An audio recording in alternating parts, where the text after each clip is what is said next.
Right మనం breaking news చూస్తున్నా. ఐపీఎల్లో రికార్డు చేజింగ్ జరిగింది. 264 పరుగుల లక్ష్యాన్ని పంజాబ్ ఛేదించింది. ఢిల్లీపై 6 వికెట్ల తేడాతో పంజాబ్ ఘన విజయం సాధించింది. మొదట ఢిల్లీ 2 వికెట్లు కోల్పోయి 264 పరుగులు చేయగా పంజాబ్ 4 వికెట్లు కోల్పోయి 265 పరుగులు చేసి విక్టరీ కొట్టింది. కేఎల్ రాహుల్ 152 పరుగులు వృధాగా మిగిలిపోయాయి.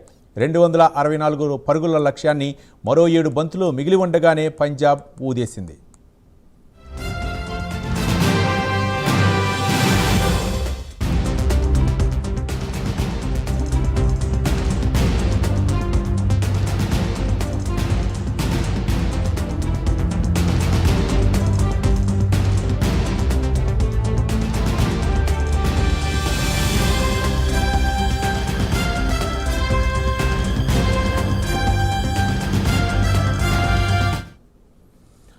ఐపీఎల్ 2026లో రికార్డ్ చేజింగ్ జరిగింది. 264 పరుగుల లక్ష్యాన్ని పంజాబ్ ఛేదించింది. ఢిల్లీపై 6 వికెట్ల తేడాతో పంజాబ్ ఘన విజయం సాధించింది. మొదట ఢిల్లీ 2 వికెట్లు కోల్పోయి 264 పరుగులు చేయగా పంజాబ్ 4 వికెట్లు కోల్పోయి 265 పరుగులు చేసి విక్టరీ కొట్టింది.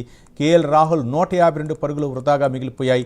264 పరుగుల లక్ష్యాన్ని మరో 7 బంతులు మిగిలి ఉండగానే పంజాబ్ ఛేదించింది.